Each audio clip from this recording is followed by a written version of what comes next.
반갑습니다. 엑셀러 권현욱입니다.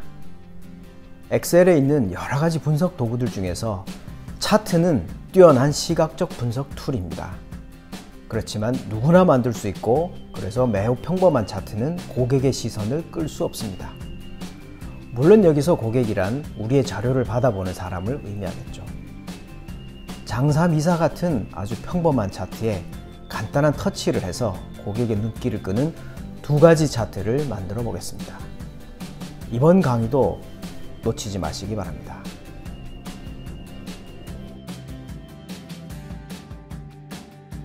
자, 이번 시간에도 재미있는 주제를 다뤄보도록 하겠습니다. 오늘은 차트의 목표 수준을 표시하는 방법에 대해 소개해 드리겠습니다. 두 가지 방법으로 차트의 목표를 표시해 보겠습니다. 첫 번째로 목표를 단일 선으로 표시하는 방법에 대한 내용입니다. 이런 데이터가 있습니다. 이 자료를 이용해서 차트를 만들어 보겠습니다.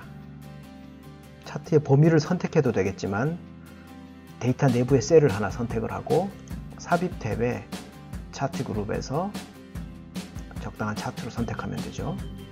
2차원 세로막대형 중에서 묶은 세로막대형을 선택해 보겠습니다. 그러면 이런 차트가 만들어지죠.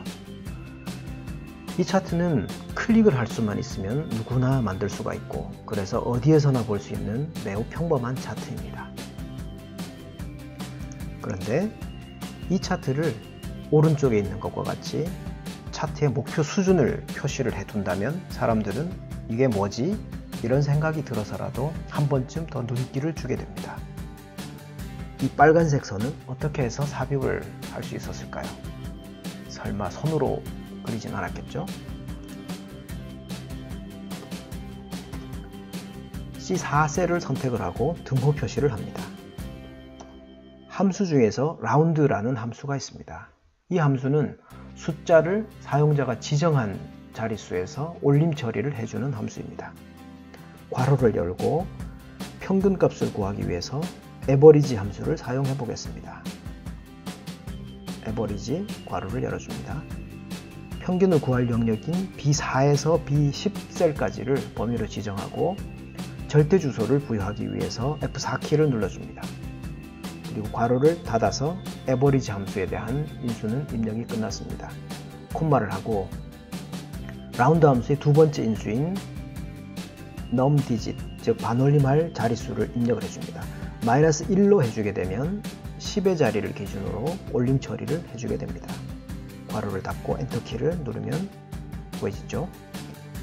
C4셀을 선택을 하고 셀 오른쪽 하단에 있는 채우기 버튼을 더블 클릭하면 수식이 아래로 자동으로 채워집니다. 차트의 계열을 추가해 보겠습니다. C3에서 C10번 셀까지를 범위로 지정하고 컨트롤 C 키를 눌러서 복사를 해둡니다. 그런 다음에 붙여넣을 차트를 선택을 하고 컨트롤 V 키를 누르면 계열이 추가가 됩니다.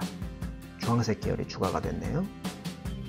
이 주황색 계열을 마우스 오른쪽 버튼으로 클릭을 하고 계열 차트 종류 변경 명령을 선택합니다. 차트 종류 변경 대화 상자가 나타나죠. 평균 계열을 묶은 세로막대형에서 꺾은 선형 차트로 바꿔줍니다. 그리고 확인 버튼을 클릭을 하면 자, 어떤가요? 차트에 새로운 계열이 추가가 됐는데 그 계열의 모양이 같은 값이다가 보니까 계열의 모양이 일직선 형태로 표시가 됐죠. 바로 차트의 목표를 의미하게 되겠습니다. 차트의 오른쪽 상단에 있는 차트 요소 아이콘을 클릭을 하고 차트 제목 항목을 클릭해 줍니다. 차트 제목이 선택된 상태에서 수식 입력줄을 클릭을 하고 등호 표시를 합니다. 차트에 제목이 들어있는 A1셀을 선택을 하고 엔터키를 눌러주면 지금부터는 A1셀이 차트 제목과 서로 연동이 됩니다. 자, 이해가 되시죠?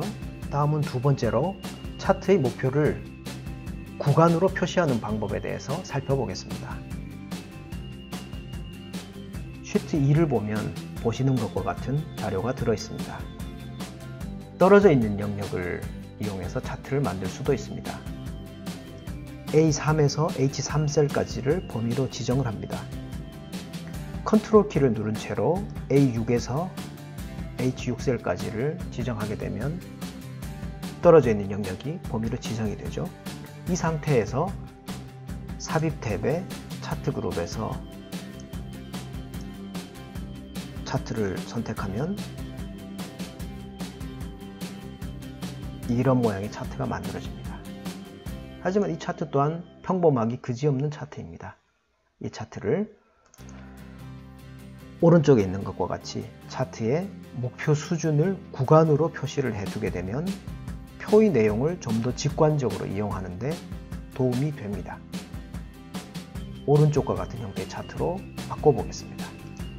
일단 차트를 지우고 필요한 계열을 2개를 추가를 해주겠습니다. 평균이라는 계열과 허용범위라는 계열입니다. 평균을 구하기 위해서 B7셀을 선택을 하고 등호 표시를 한 다음에 에버리지 괄호를 열어줍니다. 그리고 B6에서 H6셀까지를 범위로 지정하고 절대 주소로 바꿔주기 위해서 F4키를 누르면 되죠. 그리고 엔터키를 누릅니다. B7셀에 있는 이 수식을 오른쪽으로 드래그해서 H7번 셀까지 복사를 하겠습니다. 허용 범위의 경우에는 이 차트에서 구간의 높이를 결정하게 됩니다. 허용 범위는 B8에서 H8까지를 범위로 지정하고 20% 정도로 주겠습니다. 그리고 컨트롤 엔터키를 같이 누르면 지정한 영역에 한꺼번에 같은 값이 입력이 됩니다. 이 추가한 계열을 이용해서 차트를 만들어 보겠습니다. A3에서 H3 셀까지를 범위로 지정합니다. 그런 다음에 컨트롤 키를 누르고 A6에서 H8까지를 범위로 지정을 합니다. 삽입 탭의 차트 그룹에서 추천 차트 명령을 클릭합니다. 차트 삽입 대화 상자가 나타나죠. 모든 차트 탭을 선택하고 맨 아래쪽에 있는 혼합 차트를 클릭합니다. 달성률 계열은 묶은 세로 막대형으로 그대로 두고 보조축 항목에 체크를 해주겠습니다. 평균 계열의 경우에는 누적 영역형 차트로 선택을 합니다. 허용 범위의 경우에도 누적 영역형으로 바꿔주겠습니다. 그리고 확인 버튼을 클릭하면 차트의 모양이 이렇게 변했죠. 여기서 평균 계열, 즉 주황색 이 계열을 마우스 오른쪽 버튼으로 클릭을 하고 데이터 계열 서식 명령을 선택합니다. 화면 오른쪽에 데이터 계열 서식 창이 나타나죠. 여기서 채우기 및 선 아이콘을 클릭을 해주고 채우기 없음 항목을 지정합니다. 그러면 평균 계열이 화면에서 보이지 않게 됩니다. 차트의 오른쪽에 있는 이 보조축 항목은 의미가 없기 때문에 선택을 한 다음에 딜리트 키를 눌러서 지워주겠습니다. 차트의 왼쪽에 있는 세로축 묶음을 선택을 하고 마우스 오른쪽 버튼을 클릭한 다음에 축 서식 명령을 선택합니다. 축 서식 창에서 최대값을 1.2로 지정을 하고 엔터키를 눌러줍니다. 허용 범위 계열을 마우스 오른쪽 버튼으로 클릭을 하고 계열 차트 종류 변경 명령을 선택합니다. 평균 계열을 누적 막대형에서 누적 세로 막대형으로 바꿔줍니다. 허용 범위의 경우에도 마찬가지로 누적 세로 막대형으로 바꿔주고 확인 버튼을 누릅니다. 자, 그럼 차트의 모양이 또 한 번 바뀌었습니다. 허용 범위 계열을 마우스 오른쪽 버튼으로 클릭을 하고 그러면 데이터 계열 서식 창이 화면 오른쪽에 나타나죠. 간격 너비를 지금 제 경우에는 219%로 되어 있는데 이 부분을 0%로 바꿔주고 엔터키를 누릅니다. 계열이 서로 이제 연결이 되었죠. 이 상태에서 계열 옵션 밑에 있는 이 채우기 및 선 아이콘을 클릭을 하고 단색 채우기 항목을 지정을 해줍니다. 빨간색으로 됐네요. 완성예에서 보시는 것처럼 점선 형태로 바꿔주기 위해서 패턴 채우기 항목을 선택합니다. 그리고 이 중에서 점선 25% 아이콘을 눌러주면 차트의 모양이 이제 거의 완성 형태로 닮아가고 있습니다. 달성률 계열을 마우스 오른쪽 버튼으로 클릭을 하고 데이터 레이블 추가 명령을 클릭하면 달성률이 수치 형태로 표시가 됩니다. 그렇죠? 자, 이제 거의 다 된 거나 마찬가지입니다. 차트 제목을 클릭을 하고 수식 입력줄을 클릭합니다. 중호 표시를 한 다음에 제목이 들어있는 A1셀을 지정을 해주고 엔터키를 누르면 A1셀과 이 차트의 제목이 서로 이제 한 몸이 됐습니다. A1번 셀의 내용을 바꿔주면 차트의 제목도 자동으로 연동이 돼서 변하게 됩니다. 이 부분은 직접 한번 해보시면 되겠고요. 마지막으로 해줄 부분은 이 범례를 이용해서 점선이 의미하는 바가 뭔지에 대한 설명을 달아두도록 하겠습니다. 범례를 한번 클릭하면 범례 전체가 선택이 되죠. 선택된 상태에서 평균 항목을 한 번 더 살짝 클릭을 해주면 평균만 선택이 됩니다. 이 상태에서 딜리트 키를 누르면 평균이 삭제가 되죠. 같은 방법으로 범례를 한번 눌러주면 범례 전체가 선택이 되죠. 달성률을 살짝 눌러줍니다. 그럼 달성률만 선택이 되고 딜리트 키를 눌러서 지워줍니다. 이렇게 해서 이제 허용 범위만 범례에 남았습니다. 범례를 선택한 다음에 차트의 오른쪽 위로 이동을 시켜줍니다.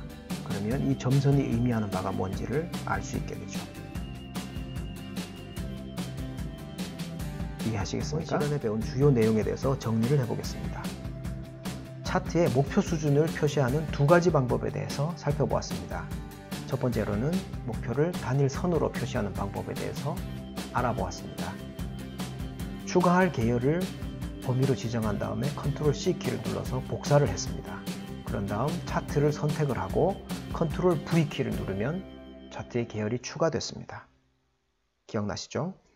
그리고 두 번째로 목표를 구간으로 표시해 주기 위해서 역시나 계열을 추가한 다음에 컨트롤 키를 누르고 범위를 지정하면 서로 떨어져 있는 영역을 선택할 수 있고 그 상태에서 차트를 작성할 수 있음을 살펴보았습니다. 작성된 차트의 계열을 변경해 주기 위해서 차트를 마우스 오른쪽 버튼으로 선택하고 계열 차트 종류 변경 명령을 이용해서 차트의 형태를 바꿔주었습니다. 잘 정리해 두시기 바랍니다. 이번 강의는 여기까지 하겠습니다. 오늘 보신 정보가 도움이 되셨나요? 구독과 알람 설정을 하시면 최신 정보를 가장 빨리 보실 수 있습니다. 그리고 보시면 도움이 될 만한 정보에 링크를 걸어 두었으니까 꼭 한번 보시기 바랍니다. 감사합니다.